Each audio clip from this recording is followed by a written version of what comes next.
Hey everyone! So one of the milestones that's coming up with us is that we are outgrowing the bassinet. So my daughter is about 4.5 months old. She's outgrowing it. She's getting to be more mobile. She's not at the point where she's able to go from back to front, but she is able to go from front to back. But anyways, we're getting close to the point where we got to transition out of the bassinet.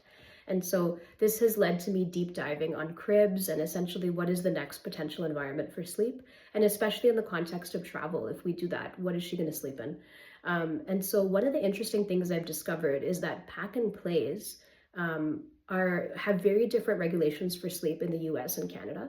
So pretty much no pack and plays are actually appropriate for sleep in the Canadian context, which is interesting, but many of them are actually rated for safety in the US. Now, I guess this might make me think that are the Canadian guidelines more conservative? Do we have more conservative guidelines in Canada for how to rate these devices for sleep?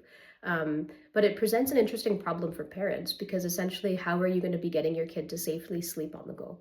And what's interesting is when I interview parents, it seems like the majority, pretty much everyone except one family I spoke to, is actually using a pack and play for sleep out of necessity. So whether that's in the context of travel or going to someone's house or as a bridge to actually transitioning to a crib, for example, using the pack and play in the parents' bedroom before they transition the child into their own bedroom in a crib, because it's a weird time with that transition.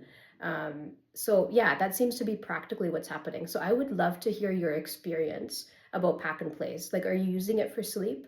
What's been your experience so far? Have you had any safety concerns about its use for sleep? I would love to hear your thoughts and do a little bit of a poll in that way. Yeah, and we're figuring out our journey as we transition into a crib. I'm not quite sure if we will be just going into a crib, if maybe me or my partner will be sleeping in Babe's room with the crib because the crib's not going to fit in our room, or will we use something like a pack and play? Yet to be determined. I did find one pack and play, I think it's called the Guava Lotus, that I believe actually is appropriate as per Health Canada for sleep, but it's a US product, so it's a bit effortful to actually obtain that product, and it seems like nothing else really is. So lots of barriers there. Would love to hear your thoughts on how you're navigating this aspect of infant safety. Signing off.